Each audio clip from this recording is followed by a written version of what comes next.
Everyone, কেমন আছো সবাই? নিশ্চয়ই খুব ভালো আছো। আমিও খুব ভালো আছি। অনেক দিন পর আবার একটা দুপুরের লাঞ্চ তোমাদের সাথে শেয়ার করছি।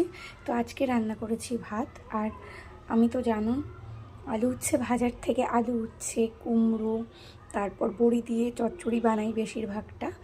আর করেছি এখানে হলো ওল চিংড়ি, আর হলো ইলিশ মাছ ভাপা, কাঁচা ইলিশের ভাপা এটা। তো তোমরা তো আগের দিন বলেইছি তোমাদের সাথে যে আমি ইলিশ মাছ খেতে খুব একটা পছন্দ করি না, যেহেতু প্রচণ্ড কাঁটা, আমার বেছে খেতে একটু অসুবিধা হয়।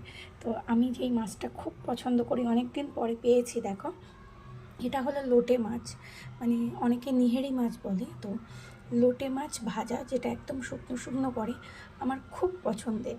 তো আমার শাশুড়ি মা তো আমাকে বলছে যে লোকে শুনলে জানো তো হাসবে যে তুমি ইলিশ মাছ না খেয়ে নিহেরি মাছ খাচ্ছ।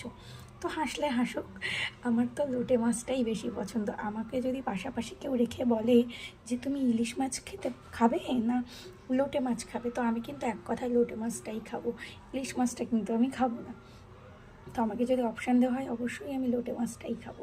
তো তোমরা লোটে মাছটাকে লোটে মাছ হিসাবে জানো না নিহেরি মাছ হিসাবে, আর তোমরা কিভাবে খাও আমাকে অবশ্যই কমেন্ট করে জানিও। আমি তো এরকম ভাজা করে খেতেই বেশি পছন্দ করি, শুকনো শুকনো। আর এমনি ঝোল করলে না খুব লাল লাল হয়ে যায়, যেটা আমার পছন্দ নয়, আমি খেতে ভালোবাসি না।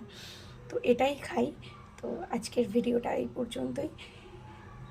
সবাই ভালো থেকো, সুস্থ থেকো, আর একটা লাইক করো, কমেন্ট করো, পাশে থাকো, সাবস্ক্রাইব করো। টাটা।